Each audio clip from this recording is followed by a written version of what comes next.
ओम श्री परमात्मने नमः।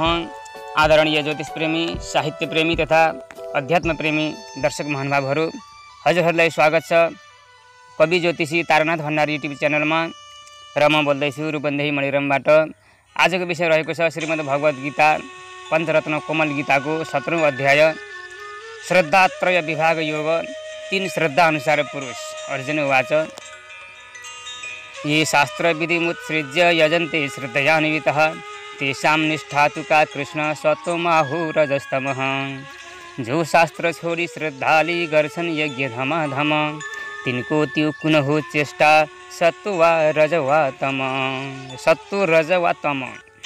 अर्जुनले सोधे, हे कृष्ण, जुन मानिस श्रद्धाले युक्त भई शास्त्रको विधिलाई छोडेर यज्ञ भजन पूजन इत्यादि गर्दछन् तिनको निष्ठा के कस्तो हो, अर्थात् सात्विक हो कि राजस हो कि तामस हो, के हो?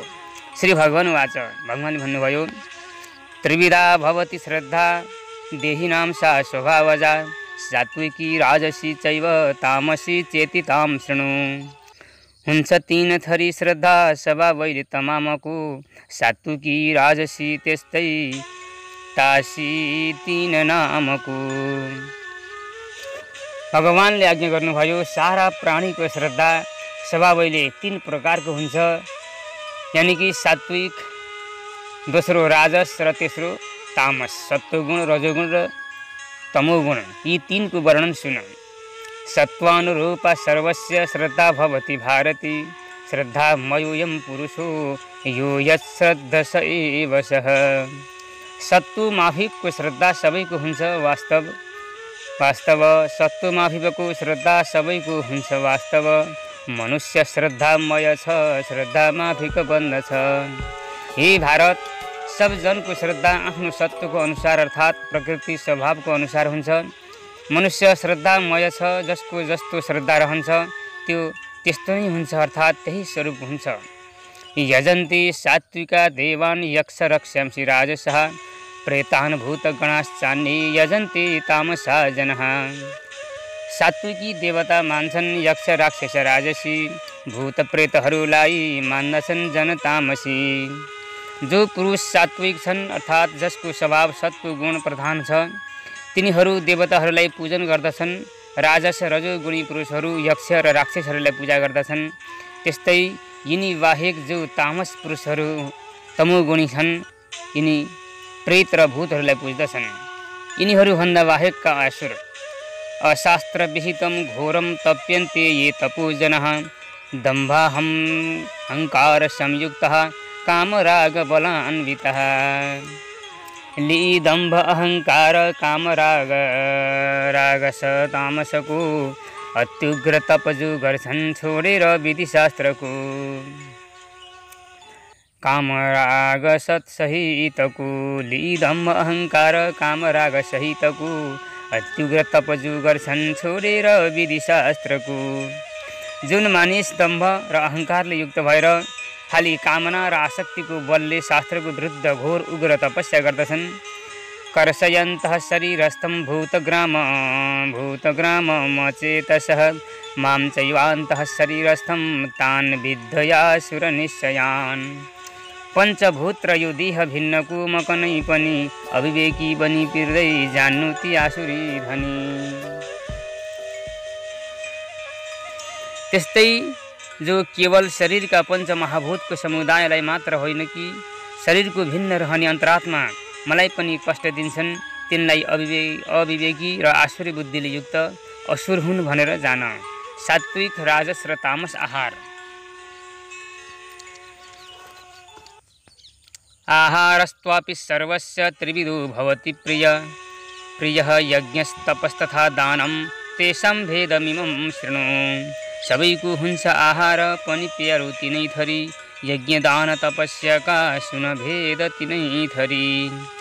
हरेकलाई रुचि लाग्ने मन पर्ने आहार पनि 3 प्रकारको हुन्छ औ यही हाल यज्ञ तप दानको पनि हुन्छ। तिनको भेद बताउँछु सुन। आयुः सत्व बलारोग्य सुख प्रीति विवर्धनः रस्यः स्निग्धः स्थिरा हृदय आहारः सात्विक प्रियः।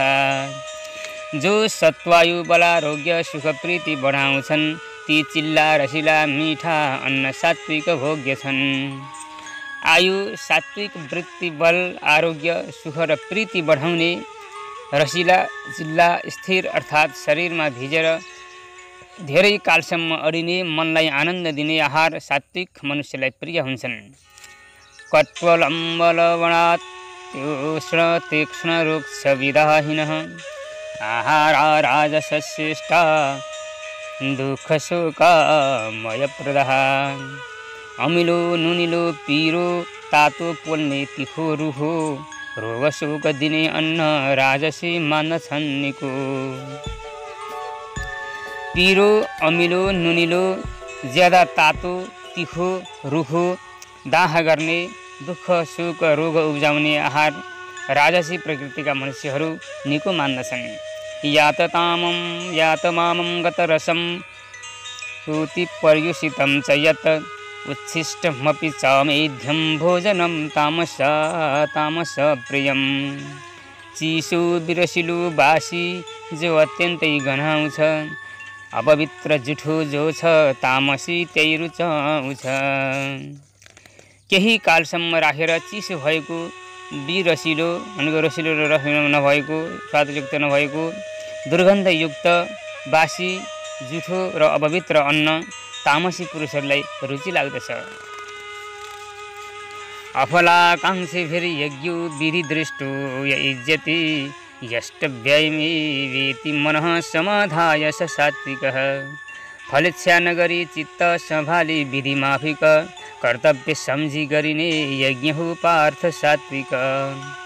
फल आशाको आकांक्षा नलिएर आफ्नो कर्तव्य सम्झी शास्त्रको विधि अनुसार शान्त चित्तले जो यज्ञ गरिन्छ त्यो सात्विक यज्ञ हो।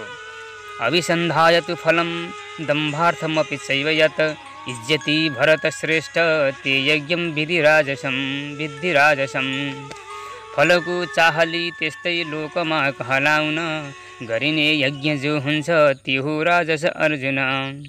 परन्तु हे भरत श्रेष्ठ फलको इच्छाले अथवा दम्भका निमित्त अर्थात् ऐश्वर्य देखाउनको निमित्त गरिने जो यज्ञ हुन्छ त्यसलाई राजस यज्ञ भनेर सम्झ।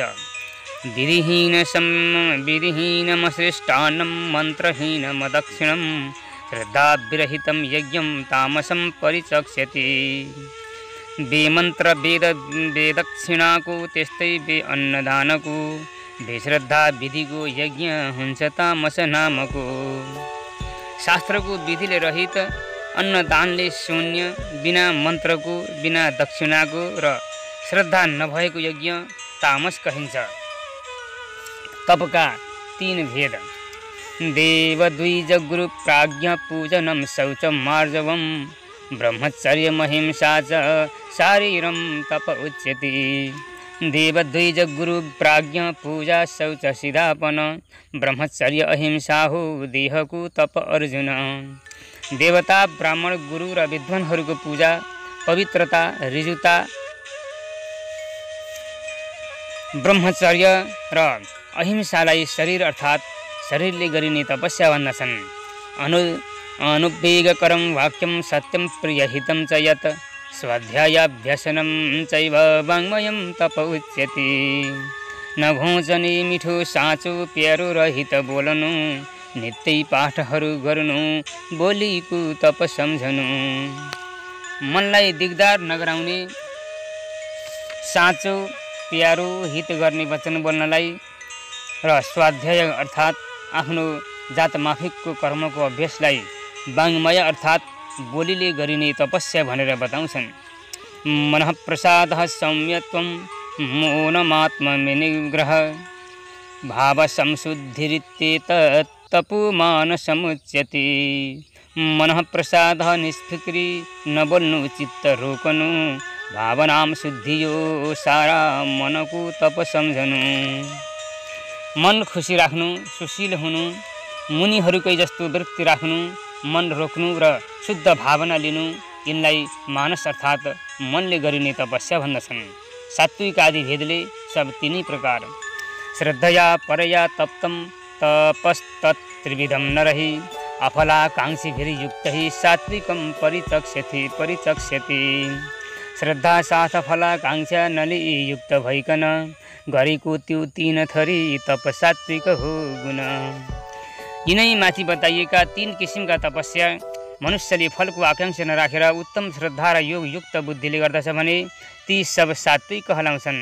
सत्कार मान पूजार्थं तपोदम्भेन चैव यत् क्रियति तदिह प्रोक्तं राजसं चलमध्रुवम्। सत्कार मान पूजा र दम्भ नीति गरिन्छ जो त्यो राजसी तपस्या हो, चल अस्थिर नै छ यो। जुन तप आफ्नो सत्कार मान पूजाका निमित्त अथवा दम्भका निमित्त पकन गरिन्छ त्यो चञ्चल र अस्थिर तप शास्त्रहरूमा राजस कहिएको छ। मूढग्राहेणात्मनो यत्पीडया क्रियति तपः परस्योत्सादनार्थं वा तत्तामसमुदाहृतम्। दुराग्रहले देह पीड्यै गरिने तप शत्रुनाशार्थको यद्वा हो सबै तामसी तप। मूढ आग्रह अलि आफै कष्ट उठाएर अथवा जन्म मरण आदि कर्मको द्वारा अर्कालाई सताउनको निमित्त गरिएको तप तामस भनेर बताइन्छ। सात्विक आदि 3 प्रकारका दान दातव्यमिति यद्दानं दीयते नुपकारिणे देशी काले च पात्रे च तद्दानं सात्विकं स्मृतं। देश काल तथा पात्र पारी अनुपकारक दातव्य सम्झिदिने दान हो जान सात्विक। त्यो दान सात्विक भनेर कहिन्छ जो कि कर्तव्य बुद्धिले गरिन्छ। जस्तै योग स्थान काल र पात्रको विचार गरेर गरिन्छ र जो आफ्नो उपर प्रत्युपकार नगर्नलाई दिइन्छ।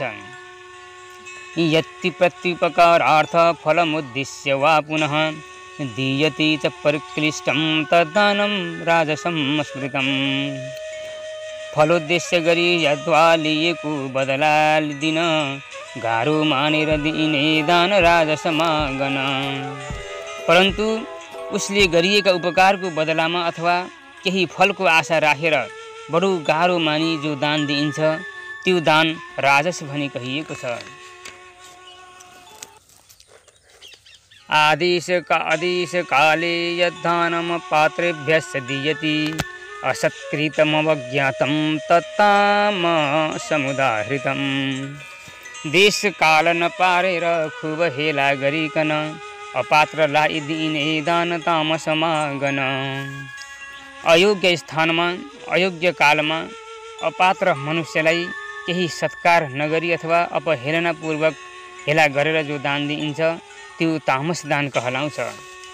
ओम तत्सत् ब्रह्म निर्देश। ओम तत्सदिति निर्देशो ब्राह्मणस्त्रिविधः श्रुतः ब्राह्मणस्तेन वेदाश्च यज्ञश्च विहिता पुरः। ब्रह्म निर्देश ओम तत्सत यही हो 3 प्रकारको त्यहीबाट भू अघि सृष्टि वेद ब्राह्मण यज्ञको। शास्त्रमा परब्रह्मको निर्देश ओम तत्सत यो 3 प्रकारले गरिएको छ। त्यसै निर्देशबाट पहिले ब्राह्मण वेद र यज्ञ पनि रचना गरिएका हुन्। ओम तत्सतका उपयोगी कर्महरू तस्मादो मृत्युदाहृत्य यज्ञदान तपः क्रियाः प्रवर्तन्ते विधानोक्तः सततं ब्रह्मवादिनम्। तस्मात् ओंकारका साथै यज्ञदान तपः क्रिया विधिमाफिक चल्दैछन् सर्वदा ब्रह्मवादिका। जगतको आरम्भ ईश्वर यही सङ्कल्पले भएको हुनाले ब्रह्मचारी ज्ञानीहरूका यज्ञ दान तप र त्यस्तै अरू शास्त्रोक्त कर्महरू सर्वदा ओमकारको उच्चारण साथसाथै हुन्छन्। तदित्यनभिसन्धाय फलं यज्ञ तपः क्रिया दान क्रियाश्च विविधाः क्रियन्ते मोक्षकाङ्क्षिभिः। तत् भनी फल छोडेर तप यज्ञहरू कन मोक्षार्थी गर्दछन् फेरि दान कर्म अनेकन। तत् शब्दको उच्चारणले फलको आशा नराखेर मोक्षार्थी पुरुषहरू यानि कि मोक्षको आशा राख्ने पुरुषहरू यज्ञ दान तप आदि अनेक प्रकारका क्रियाकर्म गरिरहन्छन्। सद्भावी साधुभावे च सदिति तत्प्रयुज्यति प्रशस्ति कर्मणि तथा सत्शब्दः पार्थ युज्यति। अस्तित्वको भलाइको अर्थमा सत् प्रयुक्त छ, बढिया काममा त्यस्तै सत् शब्द उपयुक्त छ। हे पार्थ अस्तित्व र साधुता अर्थात् भलाइको अर्थमा सत् शब्दको प्रयोग गरिएको छ। त्यस्तै प्रकारले असल कर्महरूका निमित्त पनि सत् शब्दको नै उद्योग भएको छ। यज्ञ तपसी दाने च स्थितिः सदति चोच्यति कर्म चैव तदर्थीयं सदित्येवाभिधीयते। यज्ञ दान तपस्यामा स्थिरता सत् कहलाउँछ, तिनका निमित्तको कर्म पनि सत् कहलाउँछ। यज्ञ तप र दानमा स्थिर भावना राख्नुलाई पनि सत् भन्दछन्। त्यस्तै यिनका निमित्त जो कर्म गरिन्छ त्यस कर्मको नाम पनि सत् नै हो। असत् दुवै लोकमा निष्फल छ। अश्रद्धया हुतं दत्तं तपस्तप्तं कृतं च यत् असदित्युच्यते पार्थ न च तत्प्रेत्यैनो इह। होम दान तपः कर्म अश्रद्धाले भयो जहाँ, त्यो कहिन्छ सत् पार्थ हित हुन्न यहाँ उहाँ। हे पार्थ, अश्रद्धाले जो हवन गरिन्छ, जो दान दिइन्छ, जो तपस्या गरिन्छ अथवा अरू जो कुछ कर्म गरिन्छ त्यसलाई अर्थात् असत् भन्दछन्। त्यो कर्म न त मरेपछि परलोकमा न त यस लोकमा पनि हितकारी हुन आउँदैन, अर्थात् कहीँ पनि हित गर्ने हुँदैन। इति श्रीमद्भगवद्गीतासु उपनिषत्सु ब्रह्मविद्यायां योगशास्त्रे श्रीकृष्णार्जुन संवादे श्रद्धात्रय विभाग योगो नाम सप्तदशो अध्याय।